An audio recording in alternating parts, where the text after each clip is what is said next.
नमस्कार दर्शक बंधु बृहत शिव पुराण उपरे आधारित आमर स्वतंत्र कार्यक्रम ओम नमः शिवाय आउ एक नूतन अध्याय को आपण मानकु स्वागत करुछि। शिव पुराण अनुसार यह पांचटी पापकर्म करुथिबा मनुष्य जीवन सारा गरीब होई रुहंती। स्वयं महादेव भी यही पाप को क्षमा करती नहीं।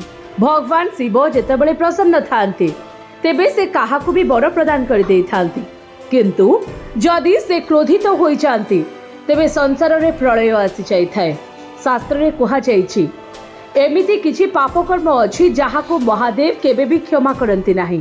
सेथिपाई जदि आपण महादेवंकर क्रोधरु वंचित हेबाकु चाहुछंती तेबे समस्त पापकर्म ठारू दूरे रुहंतु, नचे जीवन सारा दुख एवं दरिद्र रे जीवन काटिबाकु पड़िबो। तेबे आसंतु सेही सब पापकर्म विषय रे जानि नेबा जाहाकु भगवान शिव केबे मध्य पसंद करती नहीं।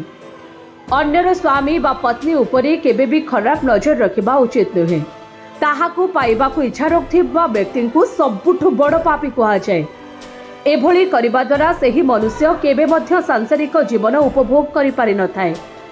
अन्यर टंका को पाइबा किंबा ताहाकु निजर करिबार इच्छा रखुथिबा व्यक्ति भगवान शिवंकर नजर रे अक्षम एवं अपराधी होई थाए। तेणु अन्यर टंका को केबे हेले माटी समान भाविबा उचित नुहे। एपरी करुथिबा मनुष्य केबे मध्य धनर अधिकारी होई पारि न थाए। कौनसी भी निर्दोष बा कमजोर लोकों को कष्ट देबा, ताहार क्षति करिबा किंबा ताहार टंका लुटि नेबा, ताहार कामरे बाधा देबार योजना करिबा किंबा एभली चिंता रखुथिबा व्यक्ति मध्य भगवान शिवंक नजर रे तळकु खसी जाई थाए। तेणु सबुबेले समस्तंको सम्मान देबा उचित। कथा कहि पारु नथिबा जीवजंतु मानकु आघात करिबा सबुठारु बड़ पाप होई थाए, कारण कथा कहि पारु नथिबा जीव छोट शिशु सहित समान। तेणु ये पाप करुथिबा मनुष्य भगवान शिवंक कृपारु वंचित होई थाए।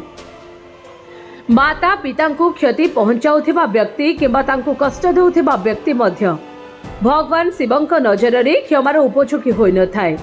एभली करिबा ईश्वरन को दुख करिबा संगे समान होई थाए।